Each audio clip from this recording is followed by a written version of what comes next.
जय श्री कृष्णा। आइए सुनते हैं हनुमान जी की कथा। ज्येष्ठ मास में हनुमान जी की पूजा अर्चना करना बहुत ही फलदायी माना गया है, क्योंकि इसी मास में हनुमान जी और राम जी का मिलन हुआ था।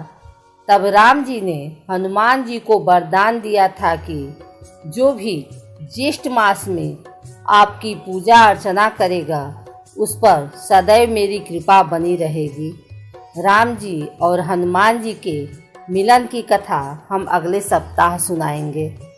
राम को सर्वस्व मानने वाले और रामचरितमानस के रचयिता गोस्वामी तुलसीदास ने एक चौपाई में लिखा है कि मंत्र महामणि विषय ब्याल के, मेटत कठिन कुअंक भाल के।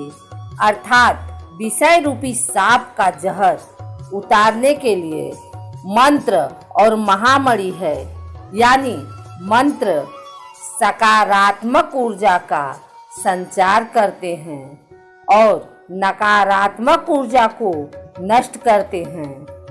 आज मंगलवार है।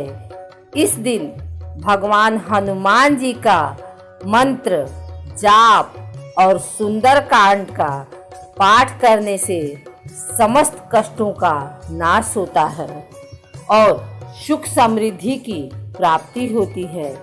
साथ ही इस दिन संकट मोचन हनुमान जी के जन्म की कथा पढ़ने से शरीर में ऊर्जा का संचार होता है और नकारात्मक शक्तियों का अंत होता है। तो आइए ऐसे में जानते हैं वीरों के वीर महावीर के जन्म की अद्भुत कथा। वेदों और पुराणों के अनुसार पवन पुत्र हनुमान जी का जन्म चैत्र पूर्णिमा को मंगलवार के दिन नक्षत्र व मेष लग्न के योग में हुआ था। हनुमान जी के पिता सुमेरु पर्वत के वानर राज राजा केसरी थे और माता अंजनी थी।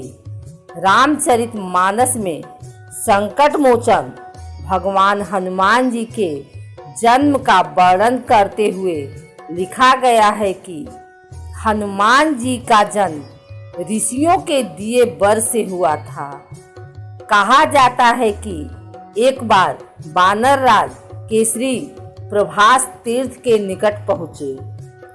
उन्होंने देखा कि बहुत से ऋषि वहां पर आए हुए हैं और वह समुद्र के किनारे आसन लगाकर पूजा अर्चना कर रहे हैं। तभी वहां पर एक विशाल हाथी आ गया और उसने ऋषि मुनियों के यज्ञ को भंग करना और उन्हें परेशान करना प्रारंभ कर दिया। तभी वानर राज केसरी ने पर्वत के शिखर से हाथी को उत्पात मचाते हुए देखा। इसे देख उन्होंने इस विशालकाय हाथी के दांत तोड़ दिए और उसे मार डाला। इससे प्रसन्न होकर ऋषि मुनियों ने वानर राज केसरी को इच्छा अनुसार रूप धारण करने वाला, पवन के समान पराक्रमी तथा रुद्र के समान पुत्र का वरदान दिया। एक पौराणिक कथा के अनुसार एक दिन माता अंजनी मानव रूप धारण कर पर्वत के शिखर की तरफ चली जा रही थी। तभी वह डूबते हुए सूरज की लालिमा की खूबसूरती को देख भगवान सूर्य को निहारने लगी।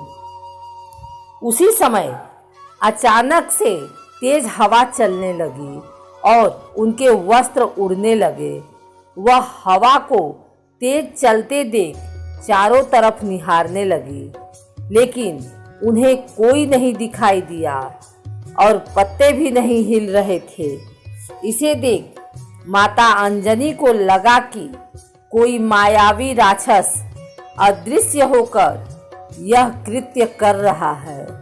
इस पर उन्हें क्रोध आ गया और वह बोली कि कौन दुष्ट मुझ पति परायण स्त्री का अपमान करने की कोशिश कर रहा है।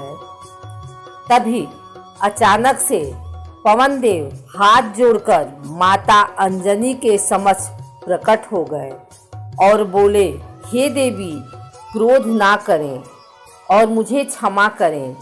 आपके पति को ऋषियों ने मेरे समान पराक्रमी पुत्र होने का वरदान दिया है। इसी कारण मैं विवश हूँ और इसी विवशता के कारण मैंने आपके शरीर का स्पर्श किया है। मेरे अंश से आपको एक महातेजस्वी बालक प्राप्त होगा।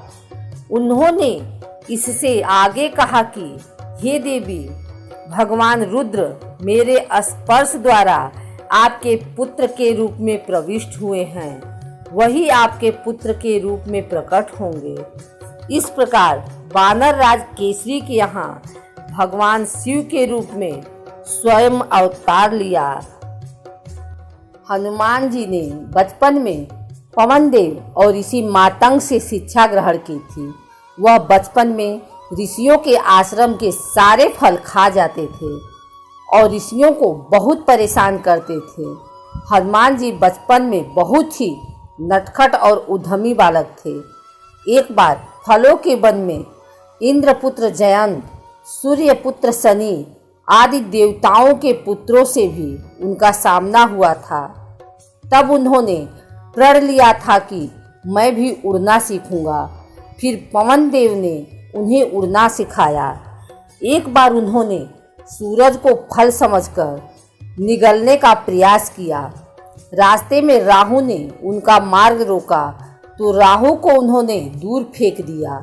फिर वे सूर्य को निगल जाते हैं तो संपूर्ण विश्व में अंधकार हो जाता है।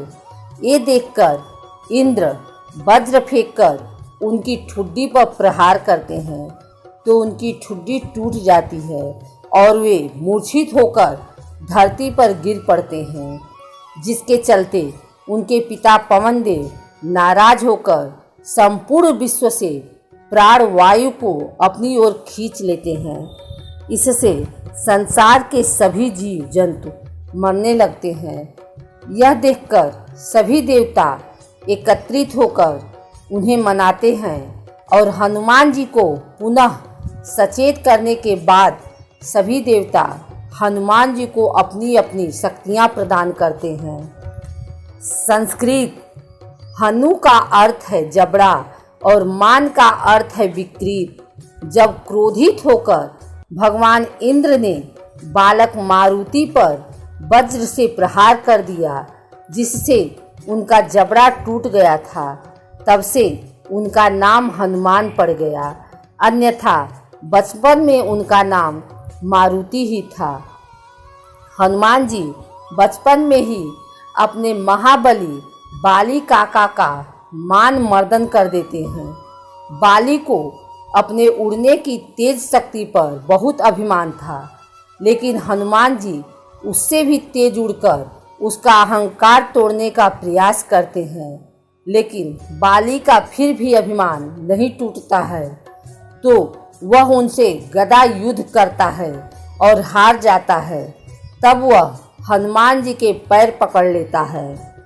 एक बार बचपन में ही हनुमान जी समुद्र में से संजीवनी पर्वत को देवगुरु बृहस्पति के कहने से अपने पिता के लिए उठा लाते हैं। यह देखकर उनकी माता बहुत ही भावुक हो जाती हैं। हनुमान जी ने एक बार शनि देव के अभिमान को बचपन में ही तोड़ दिया था। बचपन में शनि देव अपने माता पिता से रूठकर घर से भाग जाते हैं और अपनी शक्ति के बल पर लोगों को परेशान करने लगते हैं। इस तरह शनि देव एक गांव में इसलिए आग लगा देते हैं क्योंकि उस गांव के लोग उन्हें पानी नहीं पीने देते हैं। सभी गांव वाले शनि देव को घेर कर मारने का प्रयास करते हैं तो हनुमान जी उन्हें बचा लेते हैं, लेकिन शनि देव इस एहसान को नहीं मानते हैं। हनुमान जी से कहते हैं कि तुम्हें मेरे रास्ते में नहीं आना चाहिए था। हनुमान जी कहते हैं अब तुम सीधे अपने पिता के पास जाओ, लेकिन शनिदेव उनसे वाद विवाद करने लगते हैं। फिर दोनों में गदा युद्ध होता है। तब हनुमान जी ने उन्हें अपनी पूंछ में लपेटकर उनके पिता के पास ले जाते हैं। इस तरह ऐसे कई मौके आए जबकि हनुमान जी की शनिदेव से टक्कर हुई और उन्हें शनिदेव को सबक सिखाया। अंत में रावण की कैद से वे शनिदेव को छुड़ा लाते हैं। तो फिर शनिदेव हनुमान जी के भक्त बनकर कहते हैं कि जो भी तुम्हारा भक्त होगा उस पर मेरी वक्र दृष्टि का असर नहीं होगा।